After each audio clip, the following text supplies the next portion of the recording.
Everybody, back again, and today we are testing out the two-handed Warhammer, the crow-faced Warhammer that we made in the last two videos. If you guys saw the last Warhammer test, you would have seen how I tested it. Mainly I was focused on the spike on that last one because that last one was primarily a pick. This is primarily a hammer. And as you can see by those gnarly teeth on there, this is going to be quite an interesting hammer when it comes to what it does to its target.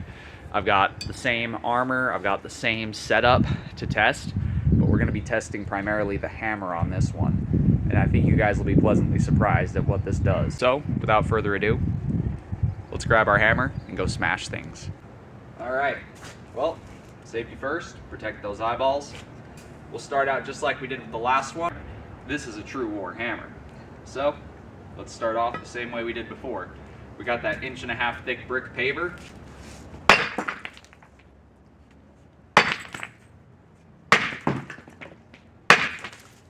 Our hammer face is not deformed in the slightest.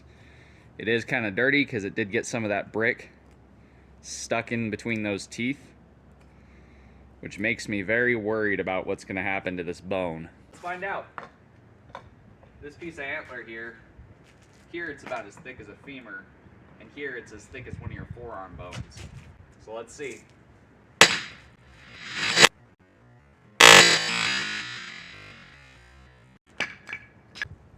Well, it snapped it right in half, but I can't even find where the other half went. Let's see what happens if we throw our armor on top of the bone.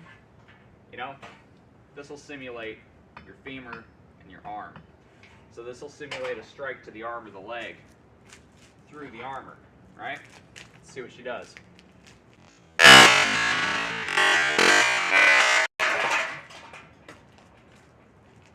Well, it looks like I missed, but I hit the armor, and it punched a huge hole in that armor.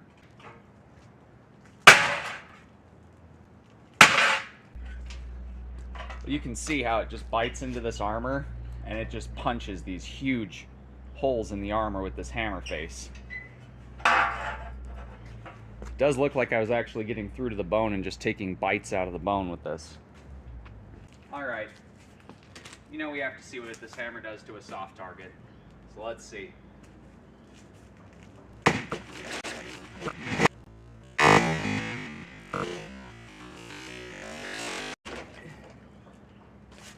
Well,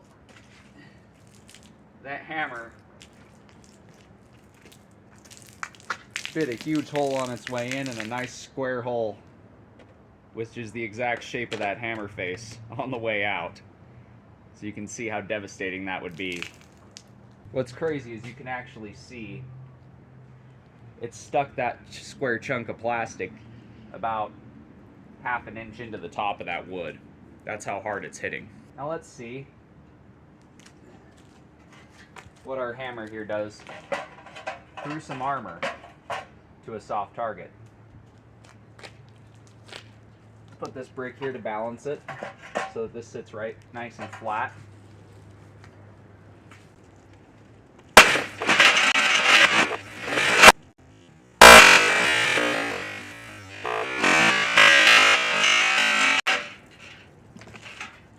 Well, punched a huge square hole right through the armor, and then it just utterly obliterated that soft target through it.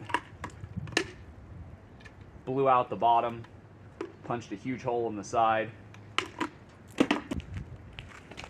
Obviously, we've got to check the pick, and the pick works just fine.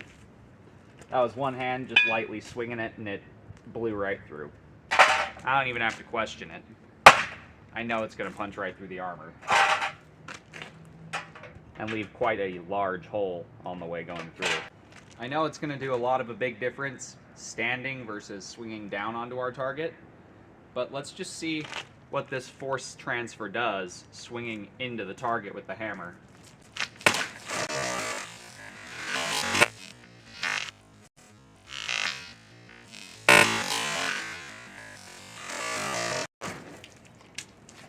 Well, it bit. It bit it really hard. Almost in half, actually. Just that hammer hits with such force, it almost blew it right in half. Let's try cap down, shall we?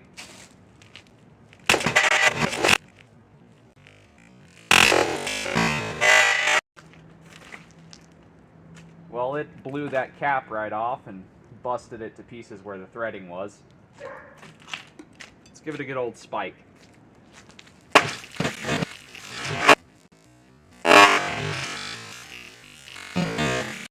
And that just ripped it wide open, as you can see.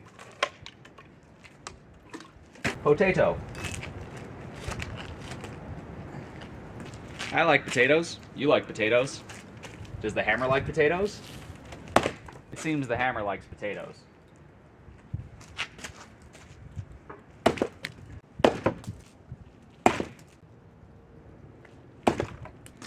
Mashed potato, anybody?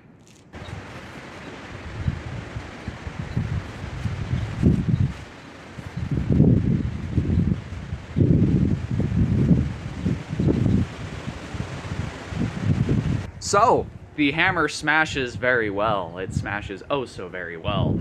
It is 4.5 pounds of solid thump behind this hammer, and most of that weight is in this upper third because the handle actually tapers from thinnest to thickest up here.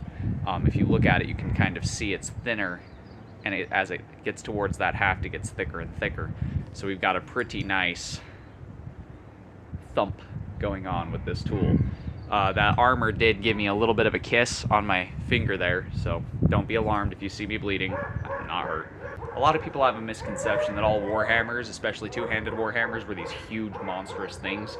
There were longer, taller pole hammers, but most of the heads didn't really get much bigger than this, and that's for wieldability. The longer lever that you put a weight on, the heavier that weight at the end of that lever is going to feel. So for something like this, it's long enough to where you can wield it comfortably and control it very easily with your two hands, or you could even wield it with one hand and really swing with this big beastly thing. But this is a 1.5 or two-handed pole hammer or warhammer, and this is quite the beast, as you guys have seen. Hammers don't have the tendency to get stuck as much as the picks do. And as you can see, this pick is shorter and stouter than our last pick. So this is more of an impact-based pick than the last one, which is more of a puncture-based pick. This will still punch straight through anything that's in its way like the other one would, but the hammer on this is the primary feature, and it does some serious damage. A lot of times, these wouldn't just be used on the battlefield in order to, let's say, eliminate opponents. They would also be used in sieges. One great thing about a war pick when you're sieging a fortress or a castle or something is the ability to smash and tear. You would have a bunch of guys get it to your door and start hacking away at it with these crazy hammers, punching all kinds of holes in it, weakening the structure until they could use that hook to pry the door down. So this was a very multi-use tool in history. As you can see, it is one solid chunk of steel that started life as two separate pieces. The devastating power of these hammers is not to be understated. I hope you guys like what you've seen. If you do me a favor, do that thing right there. And until next time, God bless, stay sharp out there. If you're looking for a custom sharp object, warhammer, war pick, war axe, whatever you want, go check out my Etsy store. I've probably got one.